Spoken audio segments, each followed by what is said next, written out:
So I'm so excited to be able to moderate and sort of support this discussion on normalizing birth this morning. Certainly those of us that continue to work across the continuum to normalize birth talk about this every day. It seems to be the conversation that we're all struggling with, whether we're looking at increasing vaginal birth rates in the province or decreasing cesarean section rates, improving patient and mother experience, or looking at the evidence. We are all working together tirelessly, and it doesn't seem to be making a lot of difference. That's the sad part about it. So we don't want to stop talking about it. We want to continue to have the dialogue.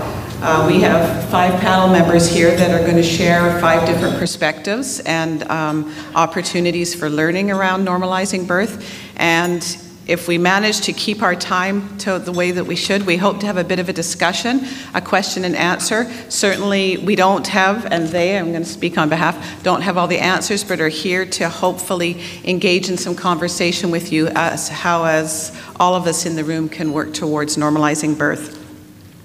So first we have Ms. Michelle Butler. Michelle Butler is the Director of Midwifery Program at UBC. She has over 20 years of experience in midwifery research and education in the UK, Ireland, and most recently here in BC. We can't even say most recently. Michelle always says I'm new, but she's been here a while now, so she's one of us now. Her research interests are in evaluation and health services research, midwifery-led care, promoting normal birth, and midwifery competence and learning. Ms. Sara Fawzy, next to her, is a wonderful young woman who has joined us on some of this normalizing birth, who is a mother of 2, just one little baby here, and she is here to share her experience from a patient perspective. And from the work that we've done with Sara so far, she's a great advocate both for women's choice, for the support and use of doulas, and for alternative medicine. So it'll be really exciting to hear Sara's perspective. Next to Sara is Ms. Susan Lynn. Susan is a registered nurse. She's been a registered nurse at Richmond's Hospital Birth Centre since 2007. In this time, she has supported many women and their families through the labour and birth process. She recently completed her Master's of Science in Nursing at UBC, and her final project exploring how practitioners can promote humanized birth during the 2nd stage of labour. Well positioned to be here on our panel. Dr. Sara Sandwith is a GP in Vancouver Island's beautiful Comox Valley. She studied geography and marine biology at UBC in the early 2000s and worked briefly as a Parks Canada nature interpreter before studying medicine at McMaster's in Hamilton, Ontario. Maybe you did normalizing birth in the woods with the... She completed her family medicine residency at Memorial University of Newfoundland and moved back to the West Coast with her family in 2011. She has a full-service family practice, teaches family medicine residents, and is heavily involved in local initiatives to improve perinatal care and child and youth mental health. And Dr. Sheryl Alger is a practicing consultant obstetrician in Nelson. She works with the wonderful team up there that we heard from with the Apple Tree Clinic yesterday, and she works with her partner up there to be consulting and also working with some of the virtual health, I think, as well.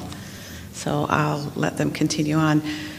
So I'm going to start with Michelle, and we'll go through and we'll have a 10 to 15 minutes from each of our presenters, and then we'll have some time for some dialogue at the end.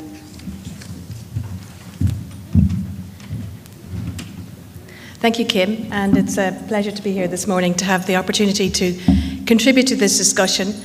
And I've been asked to focus on the research around normalizing birth. And so what does the research say about how we can go ahead to do that? And so I suppose the research is dominated by the issue of caesarean section. And it's hardly surprising when you look at the rates over the last number of years. So we can see that the rates of caesarean section in Canada and in BC have doubled in the last, since 1980.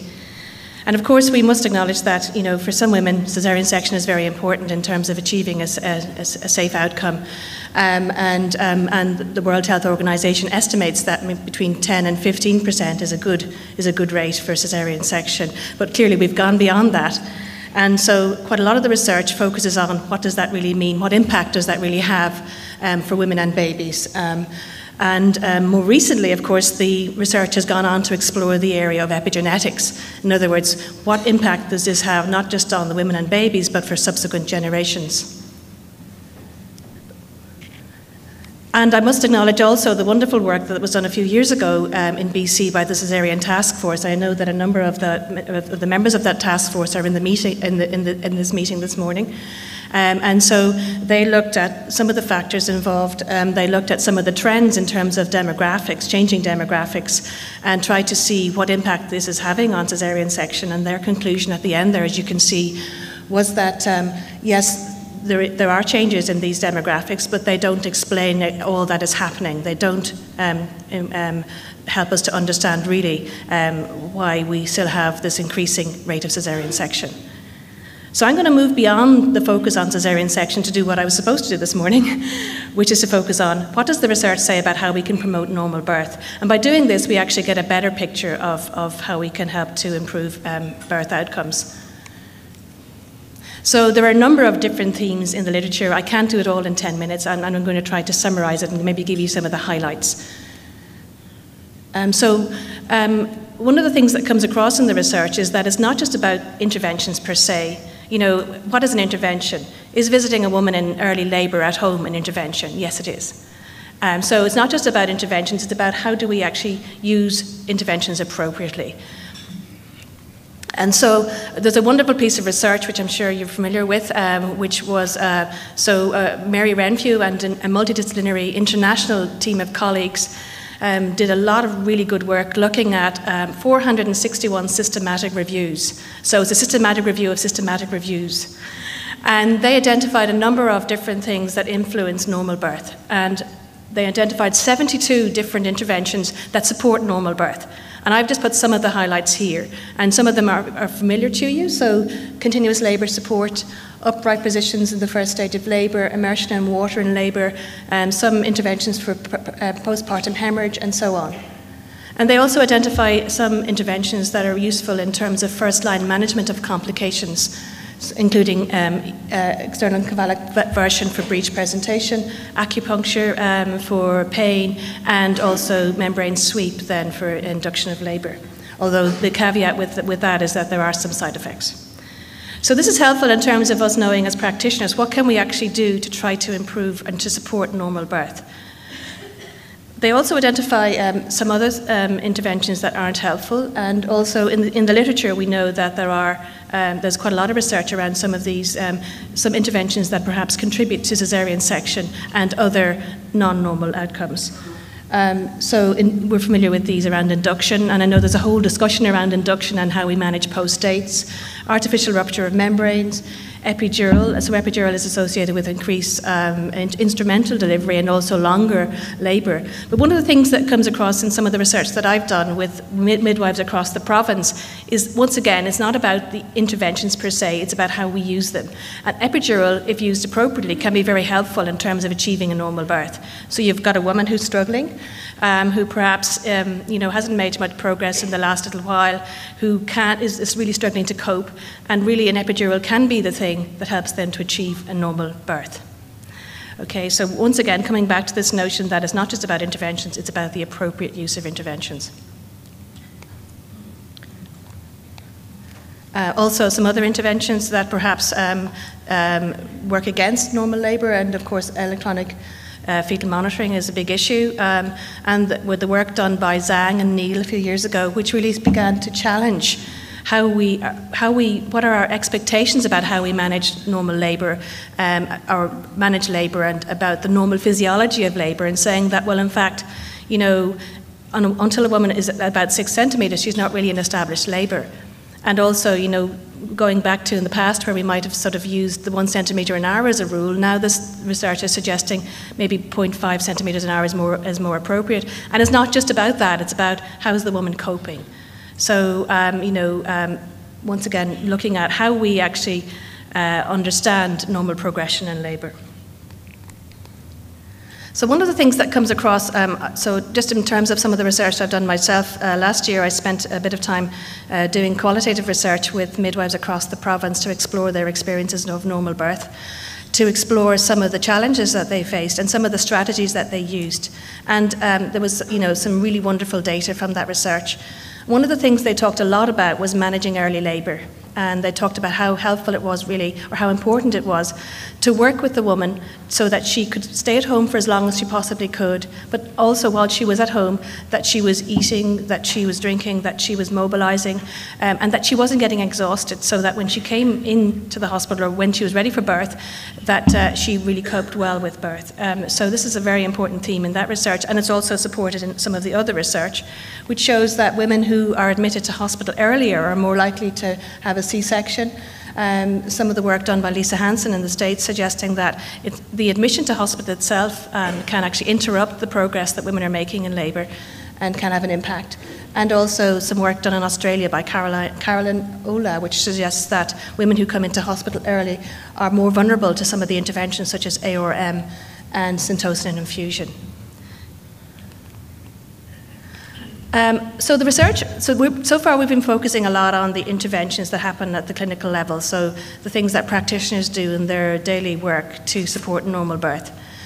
There's also a number of non-clinical factors that seem to be involved in this. And so one of the things that comes across in the research is that there's no silver bullet. There's no one thing that we can do that will help us to roll back the decline in normal birth. It hasn't happened overnight, it's taken some time to get to this point. And there's lots of different things we need to be doing to try to address this. And so an important part of that is the non-clinical piece. Culture is an important thing. And so from my own research and also from other research, it suggested that maybe we need to start to think about how we think about birth. And we need to revalue normal birth. And so from women within society alone, there's an increasing sense of fear about birth and an increasing acceptance of interventions in birth. And this is perpetuated to some degree by the media. And this comes from Monroe's research, which is suggesting that the messages that women receive and the stories that they hear are important in terms of how they think about birth. Organisational culture, though, is really important too, and so some research done in other jurisdictions has suggested that really the environment within the organisation is important in terms of supporting normal birth. And just the last statement there from the joint statement from the National Childbirth Trust, Royal College of Midwives and Royal College of Obstetricians and Gynaecologists in the UK is suggesting that there's growing evidence that mutually respectful, interdisciplinary working and clear communication are especially important in delivering high-quality care consistently and avoiding preventable morbidity and mortality.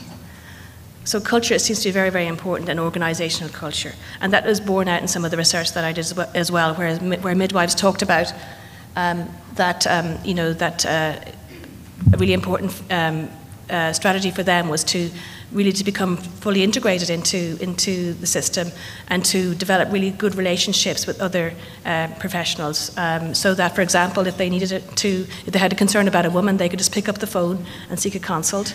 There was no issue in terms of referring a woman. So interprofessional relations seem to be so important. And this is from the work of Joyce Marshall et al. In the UK, looking at some of the things that supported normal birth from an organisational perspective. And you can see the key thing there is a shared philosophy, prioritising normal birth, clear communication across disciplines, and strong leadership at a range of levels, including executive support and clinical leaders within each discipline. So as a team, we all have to work together to move this forward. And this is from my own piece of research. I'm sorry, I skipped slides. But this is just a midwife talking about how important it is to work with that team and to build relationships within that team to achieve a normal birth.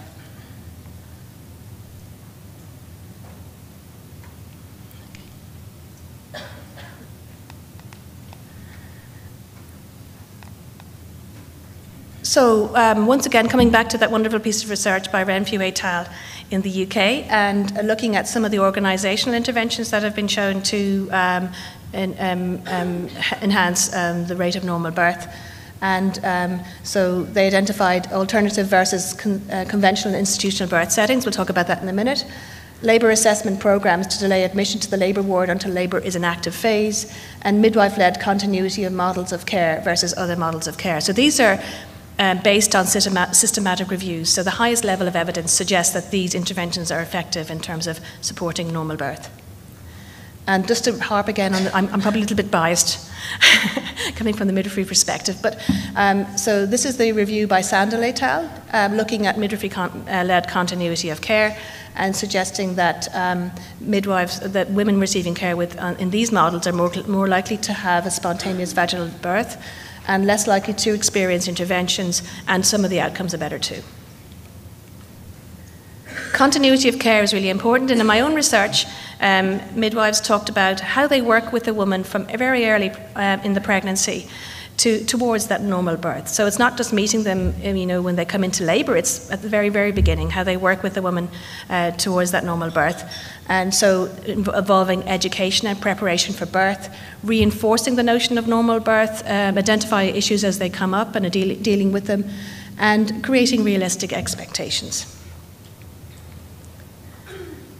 Some more support for midwifery-led care, and home birth also. And there's a number of studies conducted in Canada and in BC supporting home birth and in terms of promoting and supporting normal birth.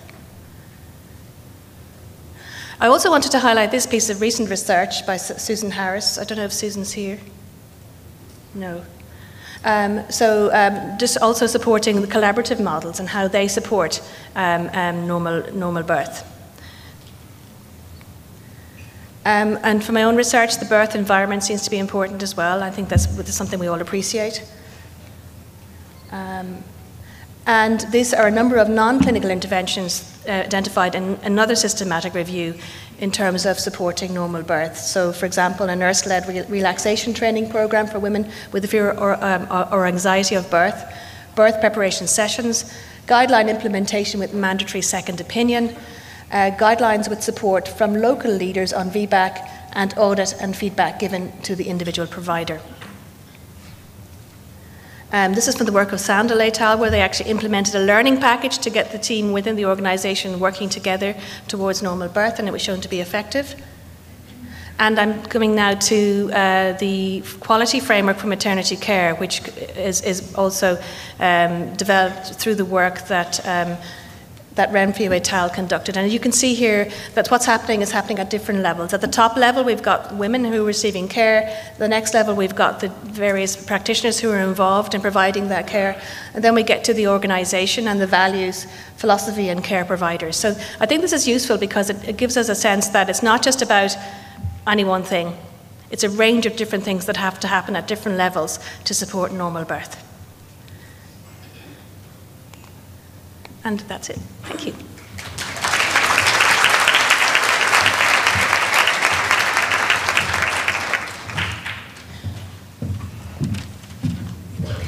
Good morning. I'm actually really glad that Michelle went ahead of me, and listening to her presentation, you're going to think that I watched this before I decided what I was going to talk about today in my journey.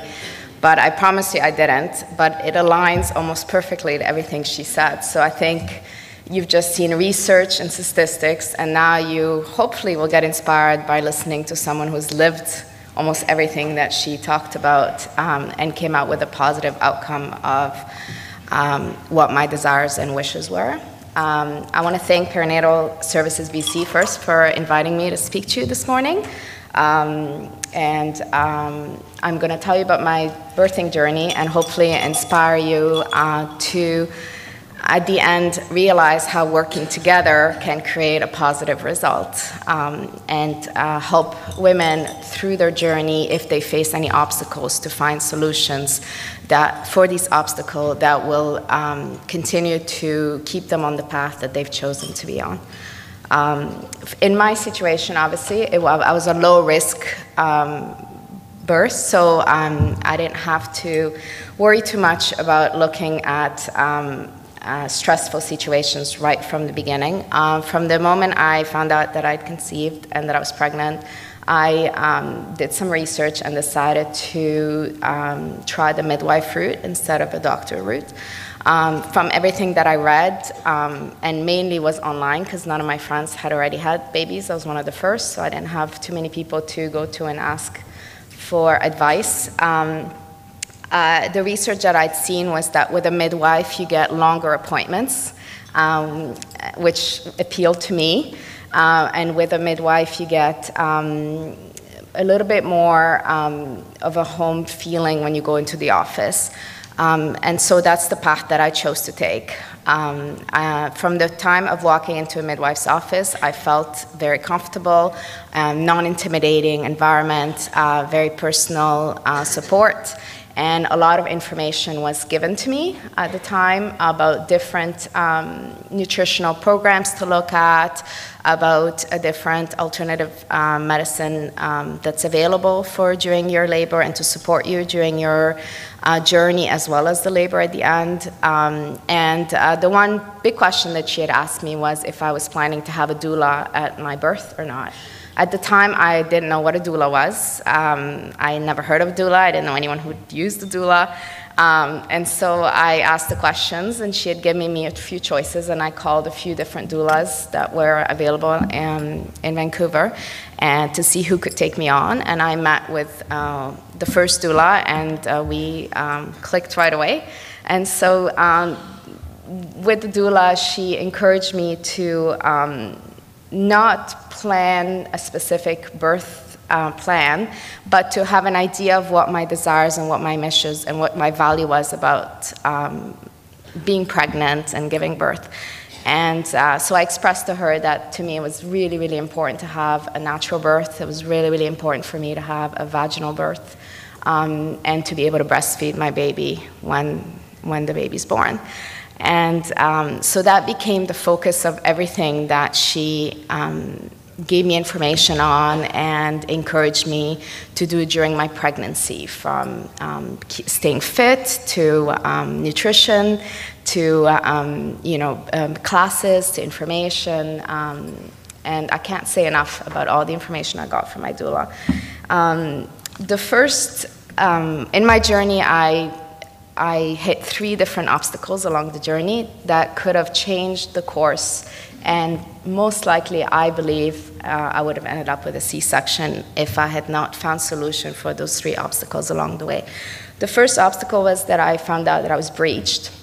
And so once my midwife said, you're a breech baby, we're going to refer you to an OBG that you will have to be turned over to an OBG. And so I said, well, this is not, is there another solution? Can I find a way to turn the baby? And so my doula took me on a journey of, we made an appointment with an OBG that can manually turn, I'm not a medical expert, so I don't know the term of it, but external, yes, you all know that.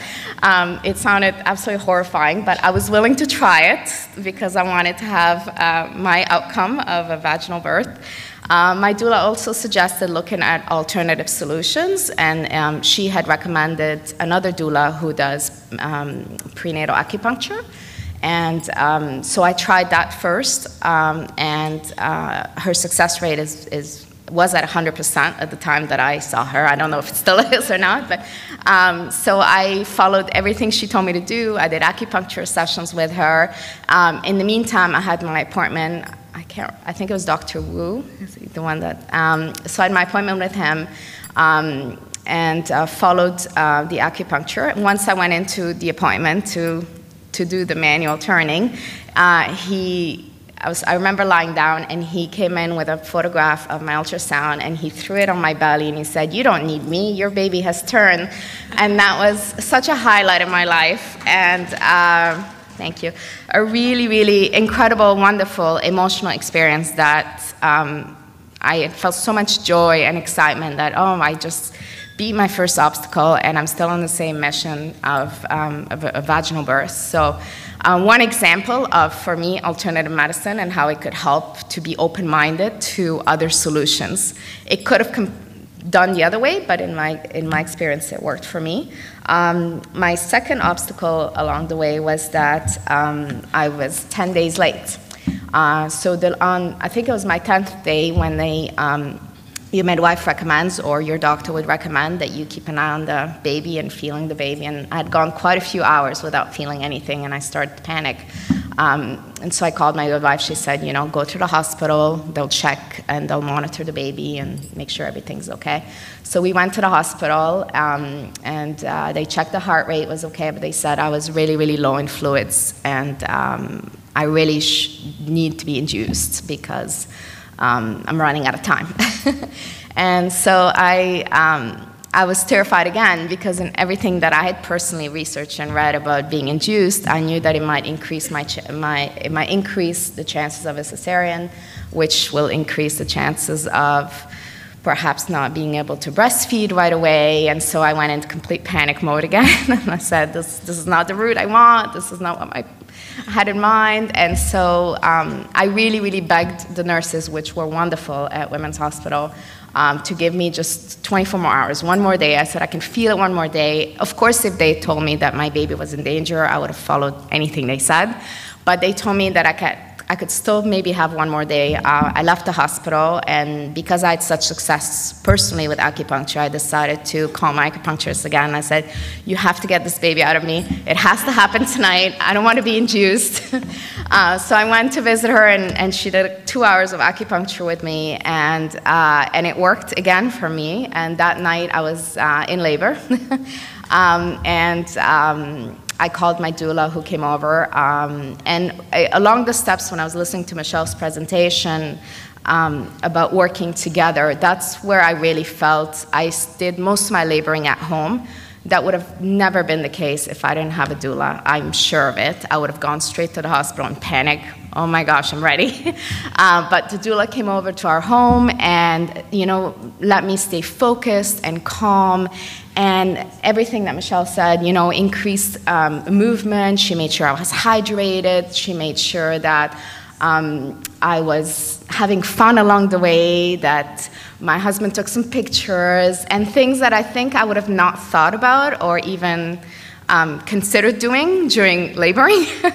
But they really, really keep you relaxed and calm. And then she knew exactly when was the right time to call the midwife. So I felt that we didn't waste anyone's time. I don't know if that makes sense, but we didn't call the midwife too early. We didn't go to the hospital too early. We didn't put anybody into a panic mode. Everything stayed just really easy and calm.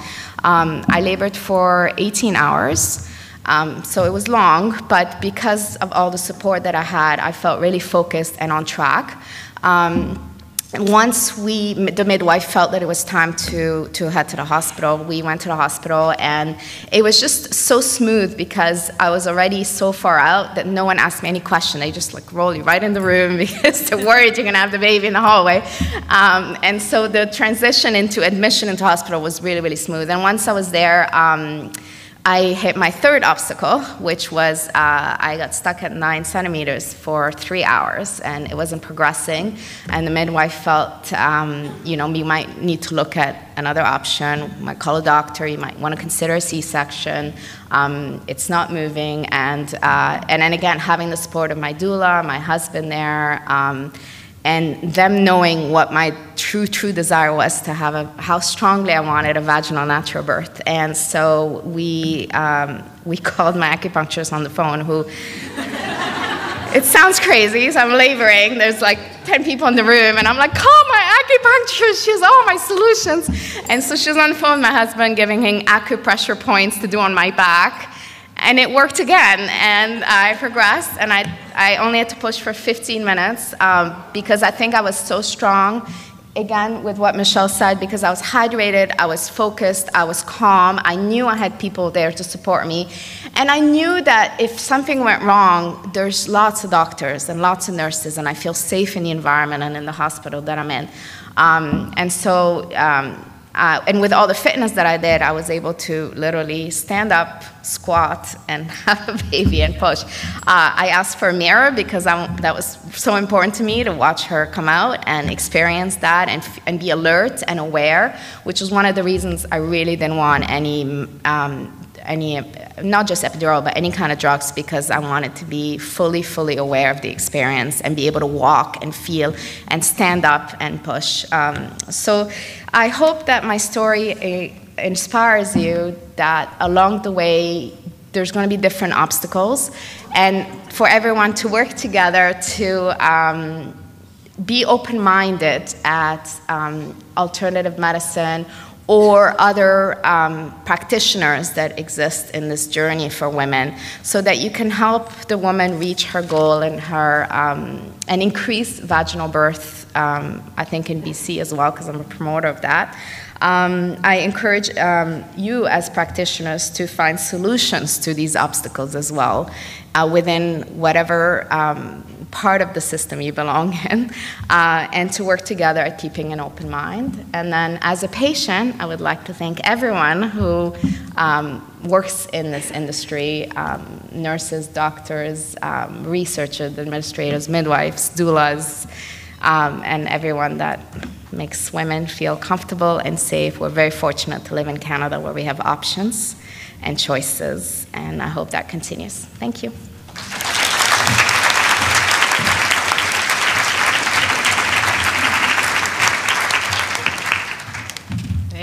Thank you for that great story, Sarah. Hi, everyone. My name is Susan Lin, and as Kim mentioned, I'm a registered nurse at Richmond Hospital Birth Center. So,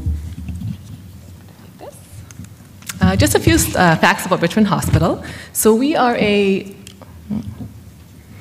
community-based level 2 hospital. We have a birth center with 15 single-room maternity care rooms, a dedicated OR and PAR, as well as a triage bay with 3 outpatient stretchers. We also have a breastfeeding and pumping room that a lot of staff from all over the hospital use, which is nice. Okay. We have about 2,000 births a year. Our C-section rate is below the provincial average. So in 2013-2014, our C-section rate was about 28% compared to the provincial average of 32%. But more importantly, Richmond Hospital consistently has the highest vaginal delivery rate for low-risk prime-up women at term. So in 2013-2014, our rate was at 87% compared to the provincial average of 72%. So what is it that we are doing right? And to be honest, I don't think I can pinpoint any one thing that is the secret to our success. And a lot of things I'll be mentioning in the next few slides won't be new to anyone here, and Michelle and Sarah have both touched on a lot of the points already, but I just want to highlight the things that I think we are doing well and that are working well for us. So number one, as Michelle and Sarah both spoke about, it's about limiting routine interventions or appropriate use of interventions. We operate under the philosophy that labor, pregnancy, and birth are normal physiologic life processes, not pathologic medical conditions that require medical intervention. So as care providers, it is our goal to support women to trust in their innate physiological abilities to birth without unnecessary interventions.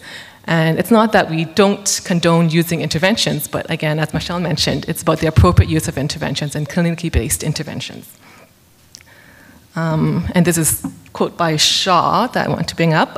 Again, it's about empowering women to believe in the abilities of their bodies, to feel confident to control the choices surrounding their births, and to realize the privilege and importance of being able to utilize medical treatment when needed.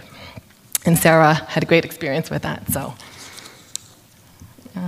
Next. Number two, it's about encouraging freedom of movement. So encouraging and supporting women to stay, It's about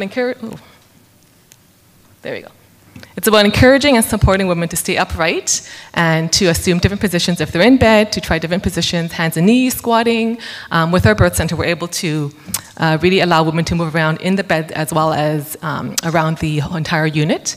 And for nurses, it's about supporting women and giving them ideas and encouragement to try different positions, because when you're in labor, sometimes the only thing you want to do is stay in the fetal position and not move. But as we know, being upright and moving around is the best thing you can be doing when you're in labor.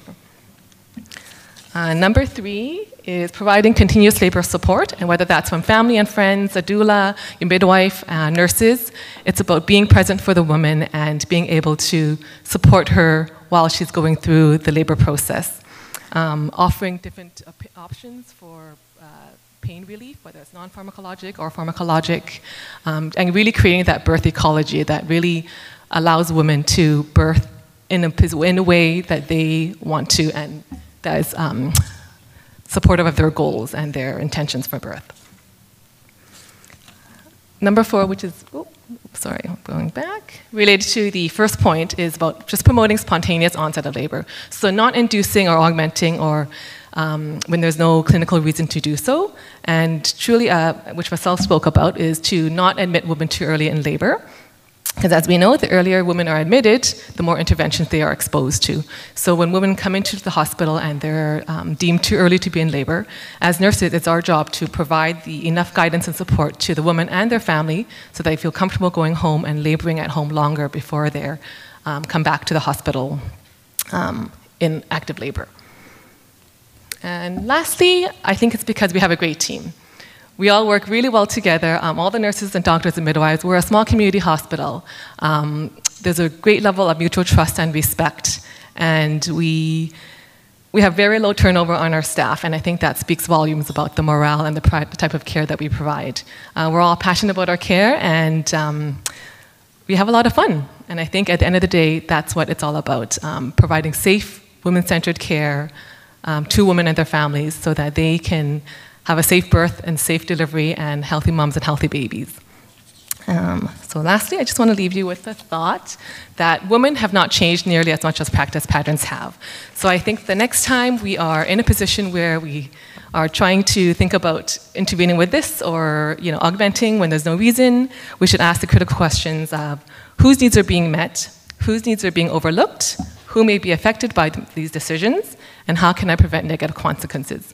And I think as providers, if we think about these questions the next time we're with a woman, that will help us maybe to realize that we don't need to intervene unnecessarily and we can provide women-safe and women-centered care that's safe for the mom and for the baby and for the entire family. Some references, and then just speaking of fun, just a few comics to pique your interest, so see if you're awake. And that's it. Thank you, everyone.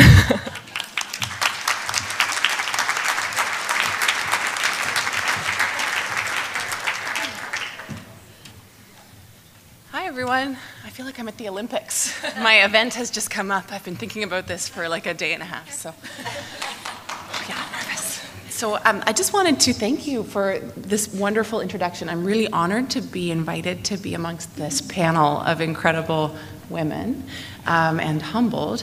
And I wanted to make sure that I acknowledge that I'm here as one little representative of a really big team. And if you would be so kind, team, as to wave your hands from the Comox Valley and our partners, all over here, and from our Shared Care Project, Maureen, because I feel like that's what's giving me the courage to stand up here and talk to you all, is knowing that I'm representing the wonderful work that our whole team has done. Our project is called Enhancing Perinatal Care in the Comox Valley, and I wanted to also recognize where this project came from, because it started 4 years ago, basically in this room with a lot of people who were here when I came to the Perinatal Services Conference about collaborative care. I arrived in the Comox Valley in January of 2012 and passionate about maternity care.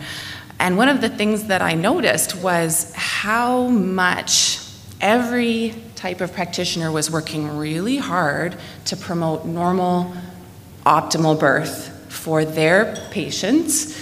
And yet, they were doing it relatively alone or separately. When I got there, we had 8 midwives in 2 separate groups. We had 8 or 9 GPs providing one small group and mostly solo care. We had 4 obstetricians providing primary care. We had our public health nursing, which was not necessarily always feeling integrated into the hospital work. We had wonderful teamwork in the hospital that wasn't necessarily translating into the community. And as a newcomer, I thought, wow, everybody's working so hard with a lot of the same goals, but it's not necessarily translating down when a woman needs to work in between those realms and move between practitioners. It also seemed like the lack of collaboration was hindering us achieving our ultimate goals, which was normal, fantastic birthing experiences. Everybody had widespread agreement that there were problems, but it seemed like everybody was saying something different about what the problems were. And some of the things that I overheard were, they don't give informed consent, and you could insert whatever care provider you want into there, because I think I heard it from all directions. If it would be all better if that group would just follow the guidelines. We need to be telling women that the OBs aren't big bad wolves, like these kinds of things that we're setting up a little bit of an us and them, and not necessarily focusing, I thought, on what we were really all trying to do. So my question was, if nobody could agree on what the problem was, did we really understand the problem? And if we were all proposing different solutions, then maybe what we needed to do was take a step back and ask the question, what are the problems, where are the gaps? And by focusing on the patients, we could wipe away a lot of the other barriers that inhibited us collaborating together. So, with the awesome support of the Division of Family Practice and the GPSC Shared Care Committee, and a whole team effort of some really courageous people, we started the Enhancing Perinatal Care in the Comox Valley Project. And I want to give credit to Maureen Clark and Allison and Teresa Wilson and the people who put the slide set together, because this actually was a presentation done for the Shared Care Committee a few days ago, and I just stole it. I don't have any conflicts of interest. I don't think. So what we did to start this project was we did the review. In early 2013, we got together with PSBC and local physicians, midwives, care providers to develop the need assessment process, starting at the grassroots level. What don't we know? And really open-minded exploration. We definitely picked out from a review of the evidence, the midwives were working at maximal volume, couldn't meet the demand in our community. There was a lack of integrated perinatal care amongst different disciplines, lots of different care providers working in different offices, not centrally located. A vibrant local Aboriginal community that we didn't really have a way of recognizing those needs or understanding them, and a higher than average number of OBs providing primary care, like the only ones on the island at the time, I think. So we had our steering committee that was struck and developed a plan for the purposeful sampling of as big a range as we could manage. So we started with MOA engagement, using our office staff to gather the information through surveys, really extensive, big survey. The people needed a lot of support to get it done. We surveyed patients and care providers, and we did some really dedicated outreach to our Aboriginal population and to vulnerable women at risk through our Healthy Families program. After we gathered that information, we brought it together and had this awesome World Cafe, which Maureen was really instrumental in organizing, which was this coming together. And I think it was really interesting to be in that room. One of the things that Kim said, because you came as well, was how remarkable it was how interested we all were in what each other were doing. It's like we worked together on the same projects all the time, but we didn't actually know often what each other really did. And from the World Cafe, we developed specific initiatives and working groups. So what were the patients saying? What did we learn? When they were asked what they wanted to see changed, if they were to have another baby, 11% of people said there needed to be better communication. So people noticed that we weren't communicating with each other necessarily very effectively. Aboriginal respondents particularly wanted to see better continuity between care providers. We have a lot of GPs who might have a patient that they don't do maternity care, so they refer people in either to midwives or OBs or GPs who do maternity care and back out. And this quote here, I find there's a general disconnect and lack of professionalism between the midwives and obstetricians. It's obvious that they differ in opinions, methods, and calls in situations. This should be understood, but professionally they must work together to support the patient.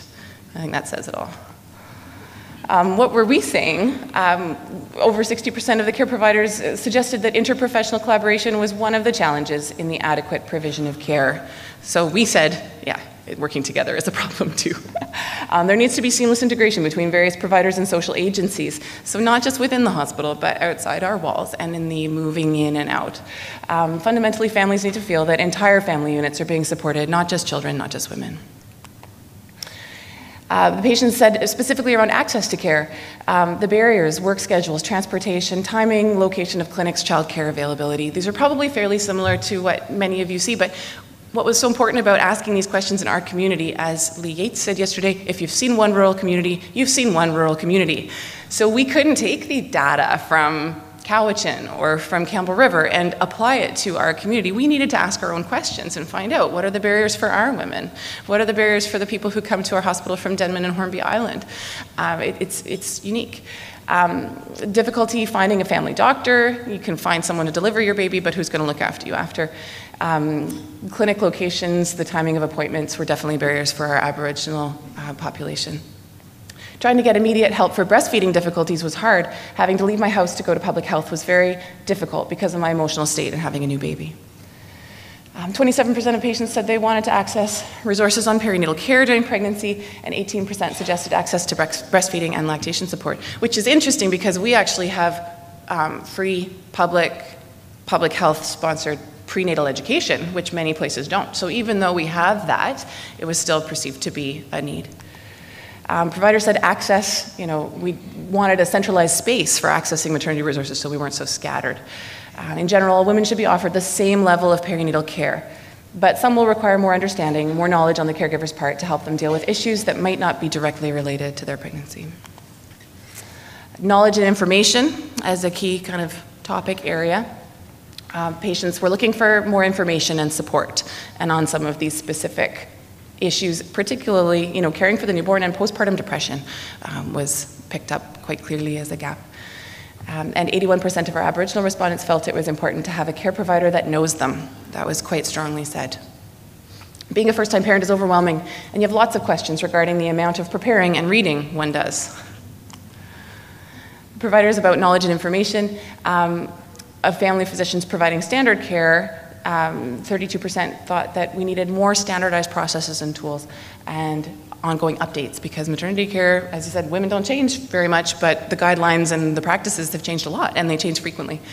And we thought that excellence in prenatal care and education would improve care, so we had to meet a standard. We had to meet a common standard. Every woman had to have the same opportunity to access the same quality care, whatever their choices within that might end up being.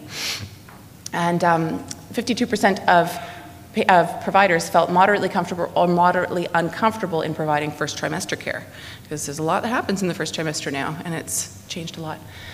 So more CME was something that we'd asked for. So those were those realms: collaboration, equal access to care, care not standardized, and information and knowledge that really came up from our survey data and our World Cafe.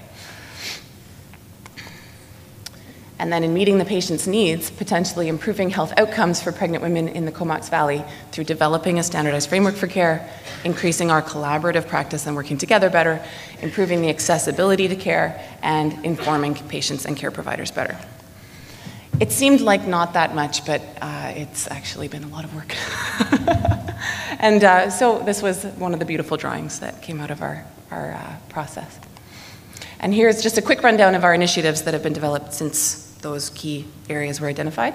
On the timeline, we had the goal of improving collaboration. So getting together at the World Cafe, finding out who are we, what do we do? That started it. And we developed a collaborative practice working group that had a GP midwifery meet and greet. Let's start just talking to each other, find out who we are. And that was really actually well received. They have, for the collaborative practice in standardized care, piloted this interactive pregnancy pathway for patients. Because of the disconnect, we're not going to immediately be able to move into one centralized hub of awesome maternity care. Right now we're in our own little rinky-dink offices all over hither and yon. So this poster, which can also be an interactive online map, is yet to go live, but essentially you find out you're pregnant, what do you do? So that everybody knows who they can access and how, and what does a GP do, and what does a midwife do, what can they offer. We also developed the My Pregnancy Journal, and a pilot is underway, which is a one-pager, really easy. I think many of you might have these. Gives the patient a tool to understand where their care is going and what standardized care might look like for them in our community, and to keep track of appointments, and also keeps us as care providers accountable to current information. And the one I'm really excited about is a group care pilot. I got so excited about collaborative GP midwifery care back here a couple of years ago, but that was a big task in a community where we really still weren't always working together. So one of the stepping stones to that we're going to try is bringing a group of GP patients and group of midwifery patients together for shared group prenatal care while maintaining care provider continuity for delivery. And so we're going to test that out and see if that is a model that might improve not only the patient's access to group prenatal care, but also our collaboration. If we are seen to be working together, I think we will start working together, and we'll change that tone in our community. So that starts in May for due dates in September. For collaborative practice and standardized care, we wanted to develop this standardized approach to maternity care. So next week we're having a cool event with hopefully all of our practitioners to review the PSBC perinatal pathway and reflect on what are the barriers to us actually providing that optimal guideline for care. Are there things that we should be doing that we aren't? Are there things that aren't relevant anymore? And what are the practice changes we want to take away in our hometown? And equal access to care, we want to make sure that every woman gets opportunities to access the same care. So we've partnered with some of the other child and youth programs underway. valleychild.ca is an awesome website that was built locally. And so we are trying to make sure that the care provider profiles are linked to the central hub that's already building in our community. And we have a community navigator that came up through our GPSC attachment for people who know the division's work. That's one of the things that's been going on there. A person who can help navigate people through the healthcare system. So we're hoping to promote keeping her for help for maternity patients who need a GP. Implementing a standardized approach to maternity care also, we have oh, I think I talked about that already. Oh, I'm heading back, that's why. Information and knowledge, this is just quickly wrapping up because it did get to be a big project. Developing a website as a hub of standardized information for our local use, and partnering with the Public Health Right from the Start initiative to make sure every woman is registered with Right from the Start and has opportunities to access our public health programming. And then our office efficiency working group to make sure the MOAs, because really they are the face of so many of us who work in private practice, are also supporting the Right from the Start process. And for physician and patient knowledge, we are talking about delivering the I Don't Deliver maternity care, but this is a phase 2 down the road for the people who look after women in the first trimester and maybe don't refer in to us until later on, and physician resources page. So for all our working groups, we're trying to address the unique needs and the social determinants of health for our patients, and obviously really important concerns in our community about buying food, paying mortgage, paying for medications, and paying for transportation.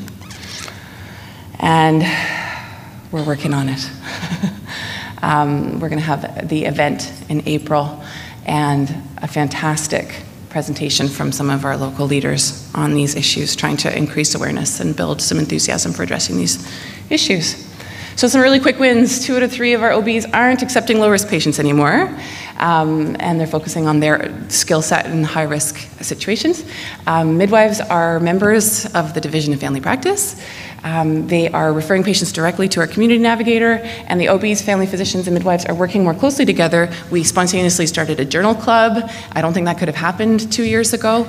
And we've been all engaged in teaching family practice residents through our local family medicine residency program, which I think is really helping us hold ourselves to account in a new way.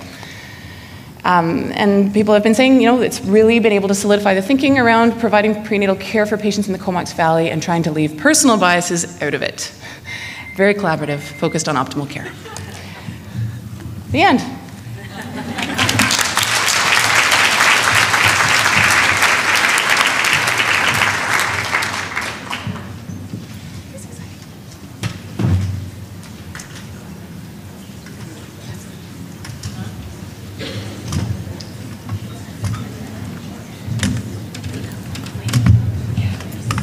Good morning, everyone.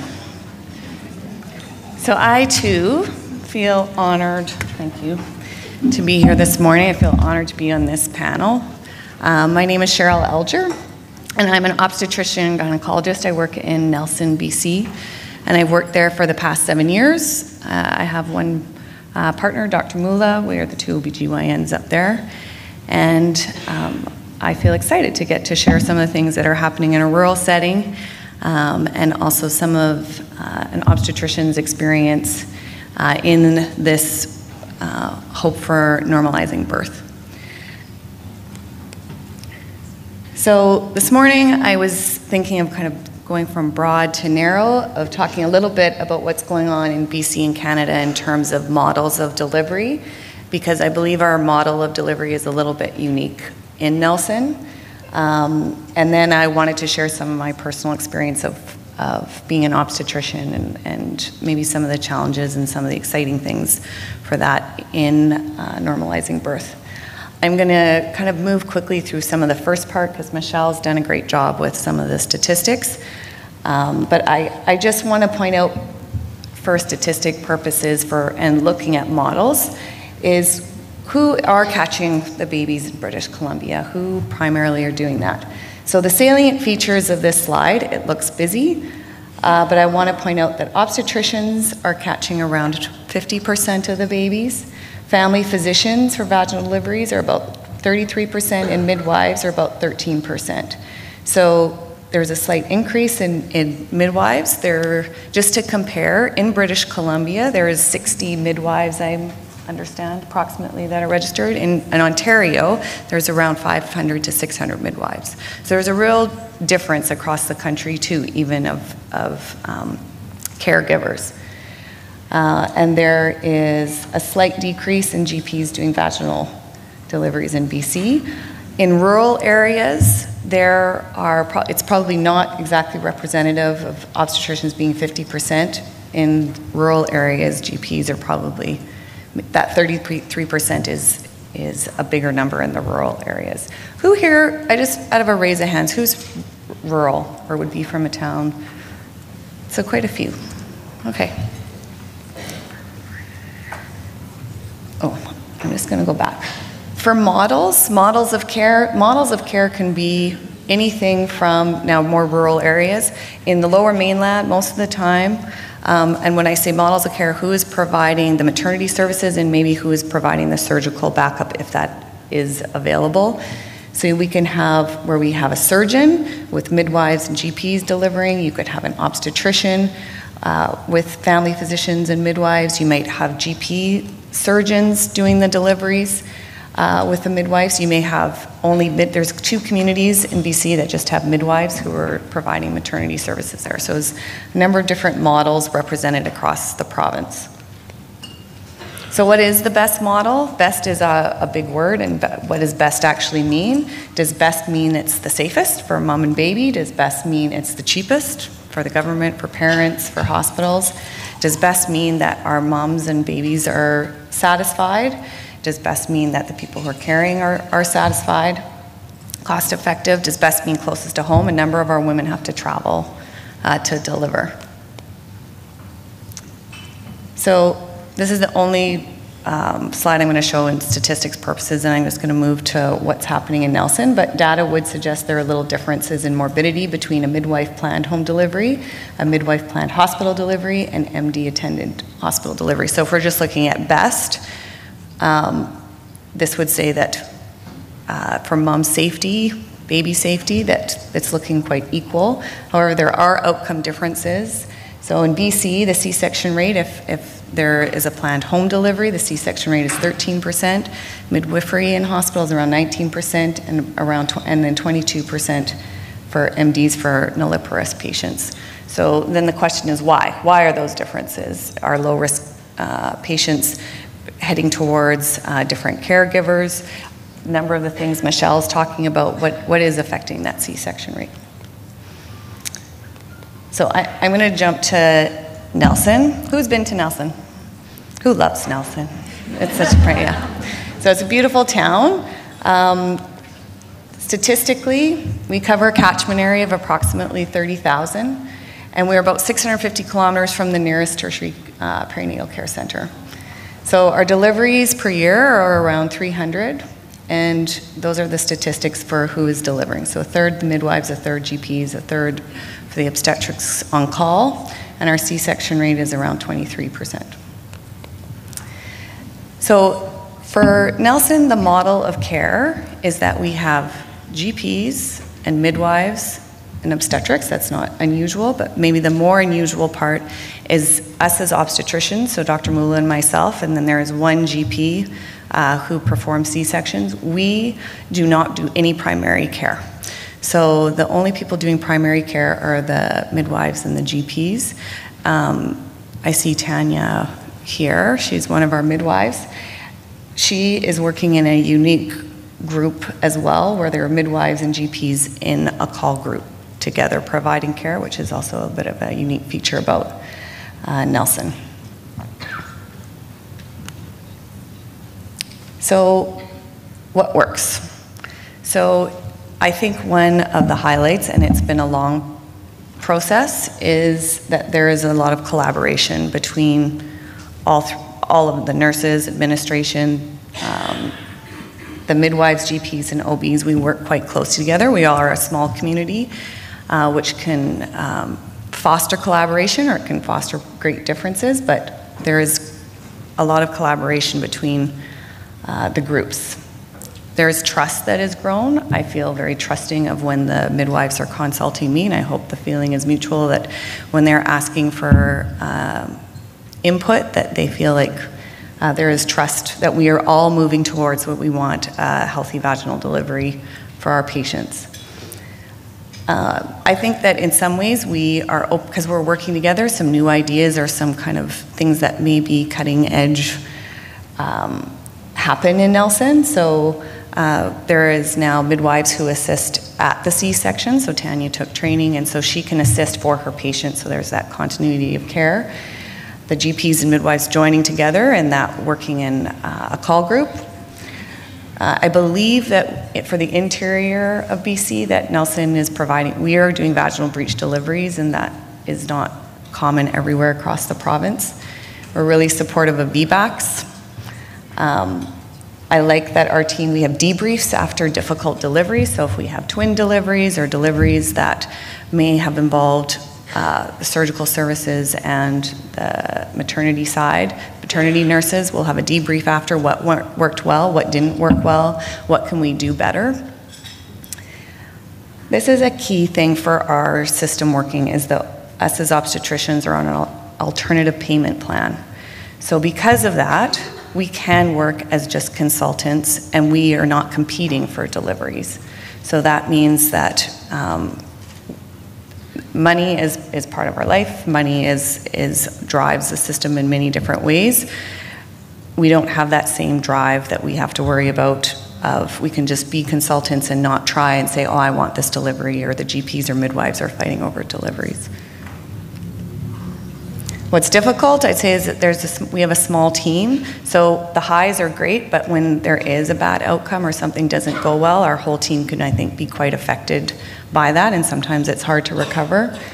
That sometimes can be difficult. There's changing demographics, increasing BMI. We have an increasing number of twin deliveries in Nelson. I don't know if it's in the water, but there's a number of twins doing breech deliveries. It pushes people out of their comfort zones. And so that can be hard to keep the team working together. And Nelson is also really isolated. It can be like an island in bad weather. There's no getting in, there's no getting out.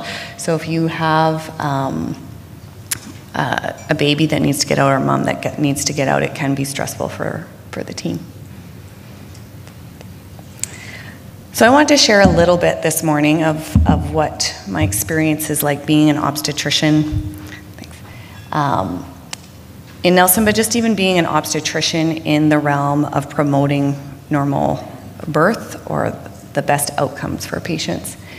And I would suggest that my training is different as an obstetrician in the sense that often midwives and GPs their primary training is because birth is a normal physiological process. Your training is more in the realm of normal. But as obstetricians, we are often trained in the realm of abnormal. So our role is to be looking at, okay, now that there have been obstacles, there have been things that we've run into, now what are we going to do? I find obstetricians tend to need to practice sitting on their hands. There is a joke that obstetricians have big bottoms because they need to practice sitting on their hands. But it is a hard thing to do. I find obstetricians also, just by going through medical school residency by nature, are doers. There is a wanting to be doing an action and can be a little bit, action-oriented. And so I really enjoy our model of care in that we can be consulted oftentimes in two different ways in this model. We'll be consulted just for advice, and we will collaborate with our midwives or our GPs to say, this patient maybe has a IUGR baby, so what should we do about them? And we'll plan the care that way. But then also during the delivery, we will be called in when obstacles are encountered. So bringing that in the training of abnormal, sometimes I feel like that is where the conflict happens with different models of care, different training, in that there is a bias for normal for midwives, there is a bias for abnormal for obstetricians, and there is a tension in that. But the tension, I think, is good. Living in those gray areas are what brings solutions. Living in those gray areas are what brings collaboration and probably better outcomes for patients. So in this model, I was thinking of Sara as you were presenting. I was like, what if Sara was my patient? And this gives me a perfect, it helps me to visualize going into Sara's room. Because in this model, I am not a primary caregiver. So I'm just going to use your example. Is that okay? You're 9 centimeters, and they're thinking about, what are we going to do? But one of the struggles for me as an obstetrician is that I don't have a relationship sometimes with patients coming into the room. So the primary caregiver is there, the doula might be there. Right now, you have trust in your acupuncturist. You know them far more than you know this obstetrician who may be coming in, who is maybe going to be recommending things that could be quite invasive. And so for me, coming into a room sometimes where I know that I don't have a rapport with this patient, and I'm going to be asking them to listen to my recommendations, I'm going to be giving them information. Where does that trust come from? Because as we are learning, I think more and more that so much of good care is relationship and trust. So I wanted to talk a little bit about autonomy and informed consent versus recommendation. Midwives, GPs, obstetricians, we are all caregivers. I'm hoping that we are still seeing ourselves as caregivers. So caring, it comes from the Latin root of the word, it means cura, and it entails both caring and curing. And I believe that calling of a physician or all caregivers is we are trying to bring healing or to cure. So obviously normal physiological birth, you're not trying to cure anything, but I think you get my idea that there still is care there. So when I'm having, say, my patient Sara, and I'm going to engage in giving informed consent, because choice is a big deal. Choice of what you wanted to do, what you want, you are intuitive of your own body, of this is the process coming along, that our culture really values autonomy and informed consent. That is a huge part of the birthing process right now. So as an obstetrician coming in, my job is to give informed consent. My job is to honor that autonomy and say, these are your options. So when I give those options, I'm giving information. I also think that as a caregiver, I'm also, as a person, being asked to give some knowledge and some wisdom out of my expertise to say, this is what I think is best for you. And that is often a tension for me, and it can be sometimes a tension for patients, in that I do have something that I want to recommend, or I might want to be persuasive to say, I think that this is what's going to work for you coming into your room. And so it doesn't follow necessarily an algorithm. It doesn't necessarily follow a guideline. It is after experience, that we start to intuit that this is maybe what I think would happen, which would be best for Sara. So my sharing this with you is just to say that in that tension, that I think it is super important to honor that Sara has understands all her options available to her, but also as a caregiver coming in, or obstetrician coming in, who may be asking, I'm going to say, maybe you do need a C-section, or maybe you need something that you did not want at all.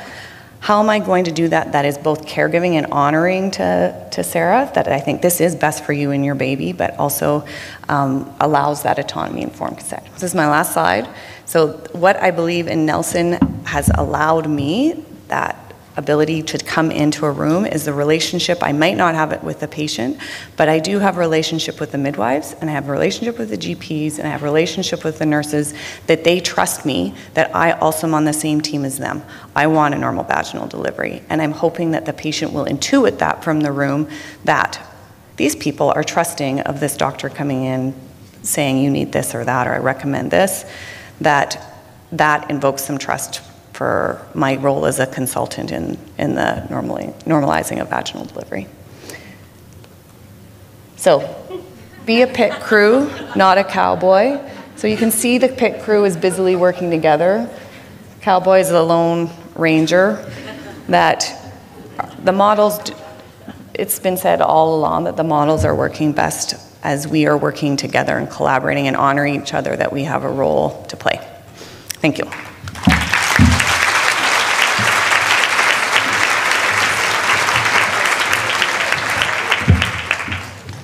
Thank you to all of you. I could sit here, we could just keep adding people, because I think I could just sit and listen to all of you all morning, and I so appreciate the diversity of this panel and the perspectives that each of you bring, yet all with the same message. The words that I heard over and over again certainly was looking at the evidence, was about the voices of women and honoring their bodies and their choices. But the relationships between the women and her providers, but between providers, between philosophies, between working together, and then with community. And each one of these women didn't share what they were going to say with each other ahead of time, really. We had a conversation about the order and the logistics of being here, but everybody had their own story, and so I'm really touched and happy, obviously, that it's all come together like this. And I just want to thank all of you for your perspectives, because I think it's really, as we're moving forward as a province and as a country, to go backwards. I don't want to say go forwards to normalize birth, but to go backwards to normalize birth in a safe way. I think we have to think of all these perspectives. We have about 25 minutes that we'd like to be able to have some conversation. The women here have reminded me that they may not have the answers. They're not necessarily the experts, but there's a lot of expertise and ideas in this room. And so we'll try to honor questions as they come up. There's some microphones. If you can remember that we have Michelle, Sara, Susan, another Sara, and Sheryl. You got all those in your mind? So if you want to direct your question to one person or to the panel in general, and I'll try to moderate as best I can.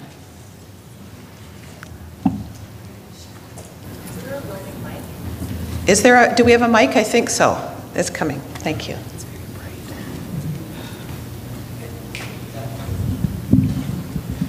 Over here to start with. Thank you. Thank you, Katja. Thank you. I just have a question. My name is Isabelle Baribeau, and I'm a senior practice leader at BC Women. And my question is directed to Sheryl. I like what you guys are doing in Nelson. I like the concepts of team, and I think the pit crew and the cowboy picture at the end of your presentation is really stood out for me.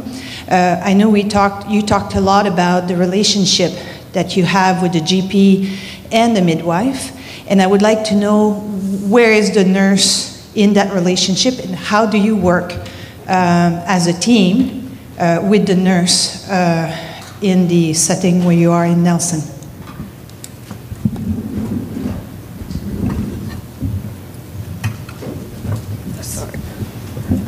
Can you hear me? Yeah. That's a great question, because I feel like you bringing that up shows I did not emphasize the nursing relationship enough. The nurses on our floor, and our maternity floor, I feel like are integral to, they are the backbone really of the unit running. And so they have a big job in having to jump between different kind of caregivers. And I feel like they do it very well and very seamlessly. So, and also sometimes when there is a midwife, their role will be different in the care of a patient, how much they're involved with the patient. And then with the GPs, they may be at times more heavily involved, but the nurses' philosophy of wanting that best outcome is so shared. I think that when you were sharing about your unit in Richmond, that it honestly, it feels a bit like family when you go there. And the nurses are really set the stage or set the tone. Just oftentimes, I don't know if this is going to sound wrong, but a woman often sets the tone in a household. The nurses often set the tone for the unit. So I don't know if that answers your question. I just want to add to that, having Susan here, when we first talked to Richmond Hospital about presenting, I talked to Dr. Wagner as the head of obstetrics there, and she said, you don't want to talk to us, you want to talk to the nurses, because it was the nurses at Richmond that has really contributed to their increase in vaginal birth rates, so good on the nurses. There's another question here, Sheryl.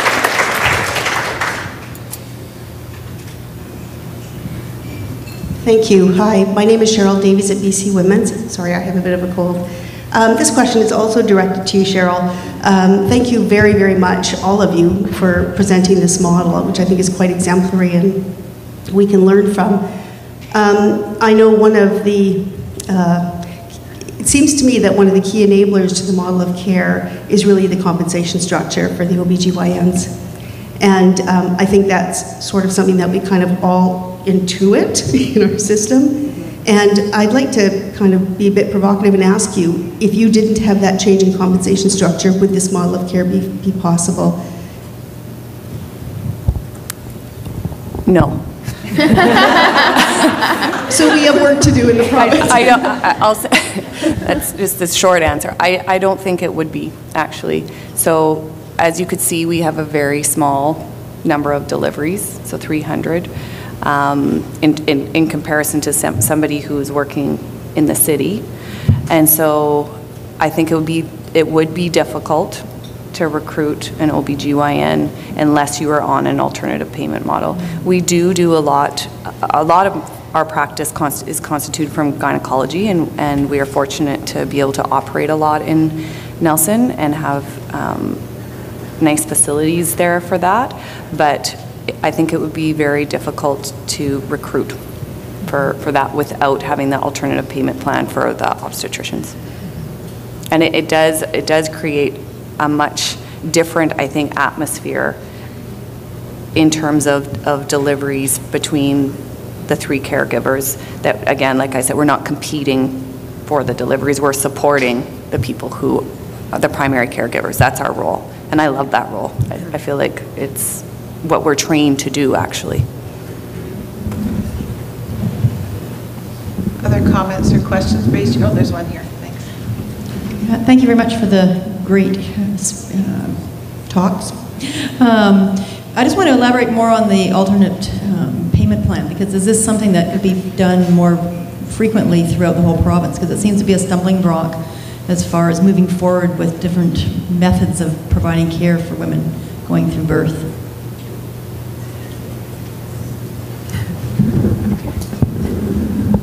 I'm sorry, I'm not sure what the question is. I was at one of the working groups for the Normalizing Birth. My name is Barb Webster. I'm a CNS for Maternal Child for First Nations Health Authority. And at the working group that I was at for Normalizing Birth, one of the obstetricians there was saying that one of the issues of changing how we sort of, adapt to alternate ways and alternate people being involved in the birthing process is because of the payment scale. And so you're talking about this alternative payment scale. And is this something that could be more predominantly done throughout the province, or is this just something special for Nelson? You may not have the answer, I'm not sure. Is it the way MSP rolls out payment? I mean, obviously I know it's the way MSP rolls out payment, but is it something that they'd be willing to do in other areas? I don't have statistics of how many obstetricians are on alternative payment. I know that there are 2 alternative payment plan obstetricians an hour away in Trail. I think they did try to also do that in Cranbrook, and those obstetricians chose to go back to fee-for-service billing. So it's definitely not just for Nelson. I think it is more rural areas that are drawn to that. I think that in the city, you would be hard-pressed. You saw that when I showed the numbers of 50% of the deliveries are done by obstetricians, 80% in Ontario, that in a fee-for-service world, doing deliveries is a big part of income. And so in the in a highly populated area, I think it would be hard pressed to have obstetricians to go onto an alternative payment plan. But in rural areas, I think it is a fantastic option. And there does seem to be some move with the government to be more pushing that there is alternative payment plans being made available. But it is not the most common way of being paid in this province. There's just pockets of it, and the why or the barriers to that is unknown to me. I can't speak to the why. I think there's been a lot of conversation, whether it's be for obstetrician payment or for the midwife GP primary care payment. It comes up all the time, and I know that in our discussions with the ministry, they're aware of it as well. It's not just an easy fix, for sure. I know when you're saying you're coming from the First Nations Health Authority, the First Nations Health Authority has developed some salaried positions for midwives as well, because again, in the rural areas where the volumes are so low, for whether it's an obstetrician, a midwife, or a family physician, we can't support people being out there only delivering a few babies at a time. So I think that as the ministry looks at all of these things, they have heard us many times before. It's certainly complicated, but it's not unsurmountable for sure. Right here, Katja, thank you. I'm a nurse from Paul River, primary mat nursing. I'm very new with midwives in our community. It would be good to use the mic, because I don't think people. Okay, so I'm a mat nurse from Paul River. So our midwives are only 2 years into our community, and as a nurse, I sort of feel, maybe not all the time, but I feel stuck in the middle between the GPs and the midwives. And I just wondered how you fostered that relationship and that trust, or whether it just kind of grew after them working sort of collaboratively. Probably I'll talk about anyone a little bit. Really, I just feel a little bit. We have 100 births a year, and so I don't know. I don't want to speak on behalf of the GPs, but I don't know if they're feeling that some of the births are being taken from them, and which is reducing their practice. I'm not really sure where that's coming from, but I do feel caught in the middle sometimes between the midwives and the GPs. I think part of that tension is exactly what our project is about, is finding some specific things we can actually do to address some of those tensions. And I'd probably, Kelly and Lisa, right in front of you from our town, could talk to a little bit of that from a more nursing perspective of what you've observed over the couple of years that we've been working on our project to improve collaboration and trust and collegiality, because we have a long history of midwifery in the Comox Valley, and it has not been smooth between anybody for various reasons. I think the concrete things that I have noticed in this has been Moro B, which came in before my time, really set the stage, like learning together and learning information and sharing together, so critical, and really formed the platform. We couldn't have done what we've started now, I think, without the work that Morobi had done for a number of years before that. And then literally just working together, like doing things together that are outside of the birthing room or outside of the consultancy role, the journal club, the teaching, the department meetings, being present and working with each other as human beings, I think has really helped us recognize that we're not just competing for the same parts of the pie, we're actually working for the same women. Did you want to add to that, Kelly and Lisa, like from a nurse's perspective? No? Did I get it right? Okay. Yeah. I think from a nursing perspective, I think a big part of it is communicating with the midwife. So just to know that right from the get-go, we know what our roles are. So for us, we work with a lot of midwives, and sometimes they want us in the room for the entire labor. Sometimes they only want us, we'll call you when we need you. And so for us, it's about communicating with the midwife, and so that we know right from the beginning what our roles are and what they need us for, and whether they want us in the room at all or only in second stage. And so it's all about that communication piece. It's interesting when we talk about communication and all the different professions. When we were doing the World Cafe that Sarah was talking about, one of the questions that was there is, what would I have to do differently to work together? And nobody wants to answer that. Everybody had great ideas about what they're going to have to do differently to work with me. But that's just one thing that really struck me, is that just having that conversation with ourselves to say, how am I going to have to work differently to work in this collaborative model? And it was, it's about the relationships. There's way over here, Katja, that's standing up, waving. I'm sorry, I turned this way. I'm going to turn this way now. So. Hi. Thank you. My name is Gail. I'm a clinical nurse educator for population and public health in Fraser Health. And I've been I've enjoyed this panel more than I had anticipated, so thank you for that. I'm finding that there's quite a lot of continuity of care, seamless. In fact, both Sarah's and Sheryl actually used that word or the concept of it in their presentations, and I found that very encouraging. I do have a question, though, of course. I want to stand up otherwise. And I'm wondering, I'm hearing a lot about midwives and GPs and the nurses and the antenatal and labor and delivery nurses. And I'm wondering, in all of this collaborative care, and it's really, really echoing in what you've said about collaborative care, where the public health nurse fit in. And is... And wondering if you could go through each one of you. I'm not sure, Michelle, because yours was more about statistics, but I would be happy to hear your thoughts on how then you would include the public health nurse. And I have two specific questions. What has worked well in working with public health nurses, and where do you think we might be able to improve continuity of care for our clients when you include us? Good. Maybe we'll go down the line and just answer really quickly so that everybody could have a say. I don't know, Michelle, whether you know you're okay. Did you have experience with public health, Sarah? Only through vaccination ages.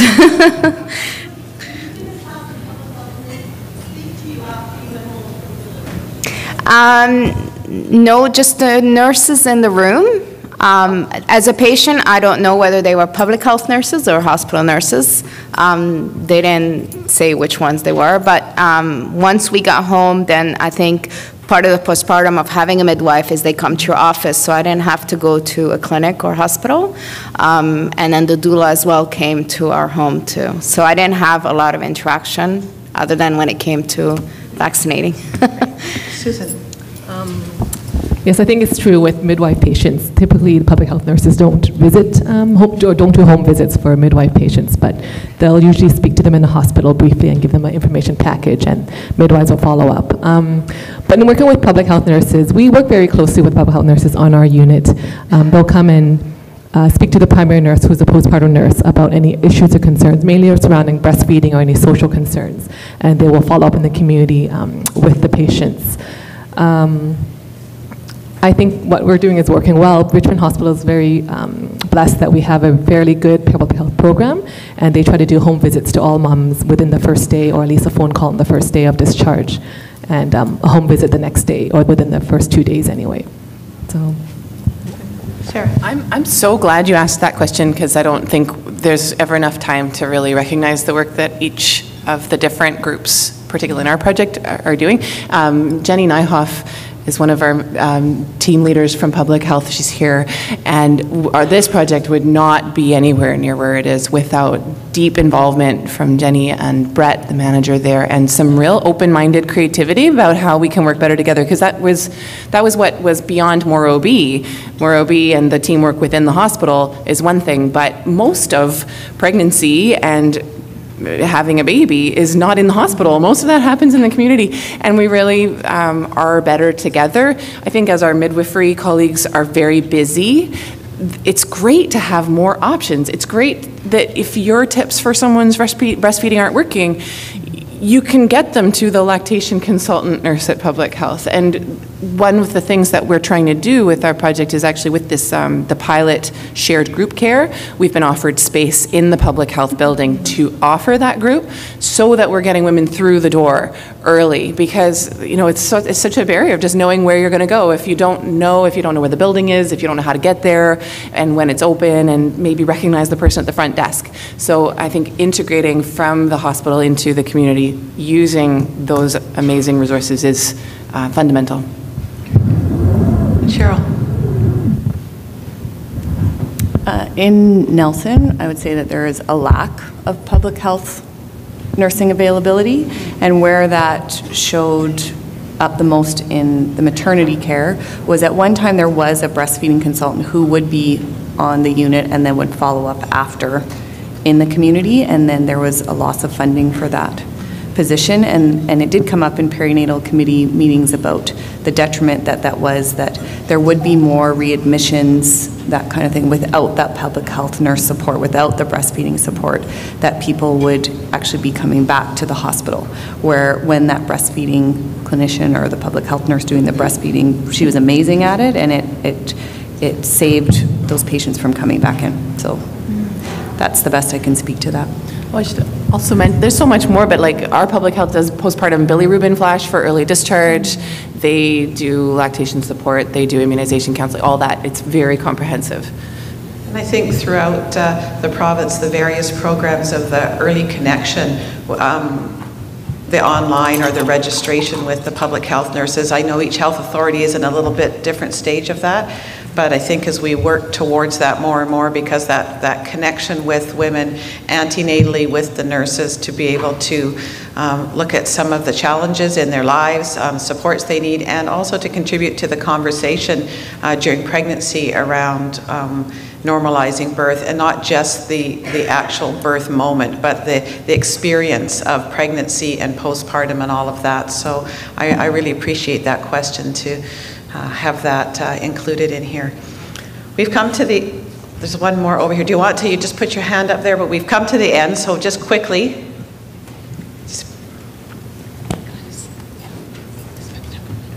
Thank you. Sorry, I didn't realize we were at the end. My name is Mona Gray. I'm a practice consultant for community health nurses that work in First Nations communities, so whether it be band employed community health nurses or First Nations Health Authority employed community health nurses. I just wanted to put in a plug that the band employed nurses really rely on having a good relationship with both the public health units and hospitals, especially in terms of discharge information being transmitted from those regional health authority centers back to the community health nurses, and there's often a little bit of a disconnect there. So just to put in the plug that there is actually no reason not to transmit discharge information from public health units and hospitals to community health nurses that are band employed or that are First Nations Health Authority employed, and just to really encourage everyone that this is a really important piece in the continuity of care, and that these nurses are part of the circle of care of that client. So just want to put that out there. It's an issue we actually see quite a bit, and just wanting to make sure that that gets surfaced. Thank you. Great, thank you. Thank you very much to our panel. And I just wanted to end saying that here in BC now we have almost 270 registered midwives in BC, so our numbers are continuing to go up, and from the statistics you can see that the births attended by midwives continues to go up each year, and I think is one of the highest percentages of midwifery attended births in the country, so we can be happy about that.